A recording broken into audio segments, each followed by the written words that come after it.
Hello student, today we discuss the fourth chapter, the police administration and the court, class 8, civics.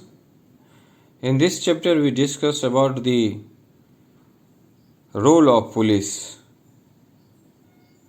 role of public prosecutor also, and role of judge. Now first we discuss in previous chapter about the judiciary system, Indian judiciary system, Indian judiciary court, and the role of the court. Role of the police, you know that it is important pillar for administration. It is an investigating agency and act as a link between the criminal and the court. For the purpose of the convenience of the administration, the state is divided into number of district. आप ये भी जानते हैं कि एक district में एक state में बहुत सारे डिस्ट्रिक्ट होते हैं, और पुलिस की अगर बात करेंगे तो ये हायरार्चिकल ग्राफ दिया हुआ है। सबसे नीचे चौकीदार होता है और सबसे ऊपर एसपी सुपरिटेंडेंट ऑफ पुलिस, और उसी में जहाँ पे जेल व्यवस्था होती है। आप हर एक राज्य में हर एक डिस्ट्रिक्ट में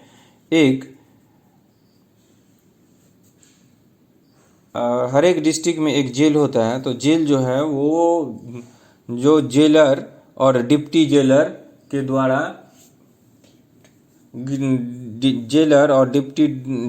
द्वारा कंट्रोल होता है। तो अब आइए इधर देखिए, district collector is responsible for maintaining law and order of the district level. Highest police officer at the district level is SP, Superintendent of Police. Each district divided into 6 and 8 circle, and each circle is put under the supervision of the Deputy Superintendent, that is DSP. ये भी आप जानते हैं कि police station जो है उसको थाना, और एक सर्किल में एटलीस्ट 10 पुलिस स्टेशन होता है इन जनरल, और there are other officers in thana, that is sub inspector, assistant inspector, head constable, ये सब होते हैं। They all work under the supervision of inspector. Chowkidar are appointed at village level and they help the police to catch criminal. अभी मैंने बताया था आपको jail प्रत्येक डिस्ट्रिक्ट में, तो वहाँ पे क्या होगा, the deputy jailer assistant to jailer, मतलब जेलर जो है ये अभी हमने देखा, जेलर जो होगा वो ऊपर होगा और डिप्टी जेलर जो होगा वो उसका असिस्टेंट होगा। मेन फंक्शन जो होता है पुलिस का वो इन्वेस्टिगेट करना, complain and lodge against the crime done. Main aim to this investigation is to record the statement of witness and collect evidence related to the crime committed. और ये कभी नहीं होगा कि पुलिस डिसाइड करेगा कि कोई पर्सन जो है वो गिल्टी है और गिल्टी नहीं है। ये जो डिसीजन है वो जजमेंट जज के द्वारा होगा। Court, the court has instructed the police, court जो है वो पुलिस को इंस्ट्रक्ट करता है कि कुछ गाइडलाइन को फॉलो करने के लिए जब किसी भी व्यक्ति को अरेस्ट किया जाता है। तो पहला है note down the time and proper place. दूसरा, not to torture, beat, shoot anyone during the investigating process.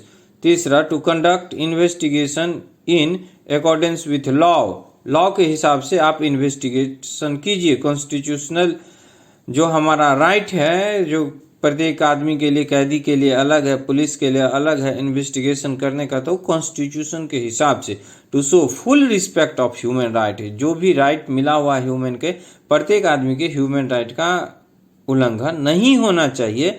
आप ह्यूमन राइट का रिस्पेक्ट कीजिए। Role of public prosecutor, public prosecutor is appointed and paid by the state government.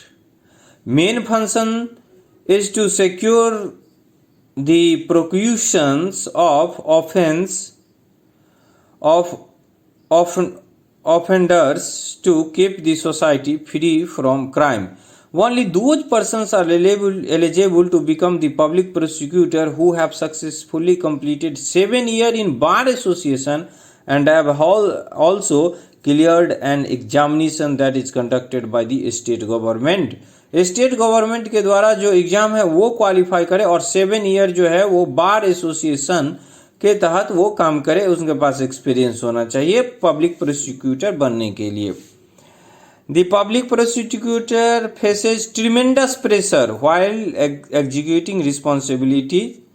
His or her role begins when the police has conducted the investigation and filed a charge sheet in the court.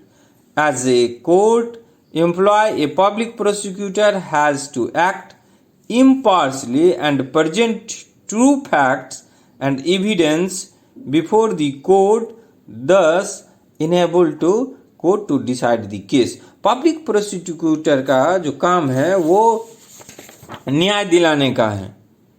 अब in next video we discuss about the role of जजेज. अब जानते हैं कि court होगा तो जज होगा और जज का जो क्या रोल है वो. Okay, thank you very